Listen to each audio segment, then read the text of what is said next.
Hello friends, இன்னைக்கு நம்ம முருங்கைக்கீரை சூப் எப்படி பண்ணலான்னு பார்க்கலாம். இது ரொம்ப ஹெல்தியான மற்றும் சத்துக்கள் நிறைந்த சூப்பு. இதை ரொம்ப ஈஸியாக எப்படி செய்யலான்னு பார்க்கலாம் வாங்க. முருங்கைக்கீரை அதோட காம்பு நல்லா கழுவி காம்பை சின்ன சின்னதாக கட் பண்ணி வச்சுக்கோங்க. வெங்காயம், தக்காளி, பூண்டு, சீரகம், கருவேப்பிலை, பாசிப்பருப்பு 2 டேபிள் ஸ்பூன். வாங்க இதை எப்படி செய்யலான்னு பார்ப்போம். முதல்ல நம்ம எடுத்து வச்சிருந்த சின்ன வெங்காயம், பூண்டு, சீரகம், கருவேப்பிலை, தக்காளி இது எல்லாத்தையும் மிக்ஸி ஜாரில் கொஞ்சமாக தண்ணி விட்டு அரைச்சிக்கலாம். இப்போ இது அரைச்சாச்சு. அடுத்து ஒரு குக்கரில் நம்ம எண்ணெய் எதுவும் ஆட் பண்ணிக்க வேணாம்.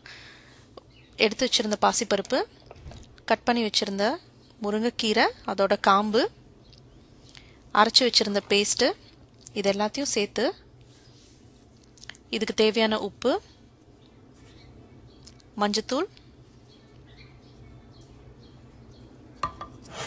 போட்டு நல்லா கலக்கிட்டு 2 டம்ளர் தண்ணி ஊற்றி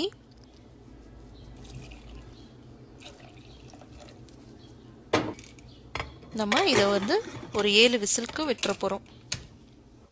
இப்போ பார்த்தீங்கன்னா விசில் நல்லா அடங்கிருச்சு. எடுத்து பார்ப்போம். பார்த்தீங்கன்னா பருப்பு நல்லா வெந்திருக்கு, கீரையும் நல்லா வெந்திருக்கு.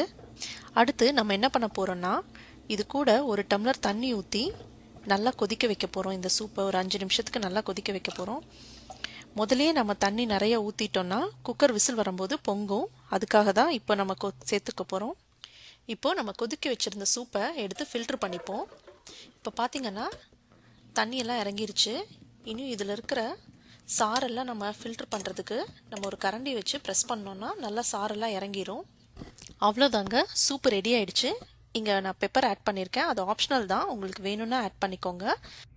இப்போது ரொம்ப ஹெல்தியான முருங்கைக்கீரை சூப் ரெடி. ட்ரை பண்ணி பாருங்கள்.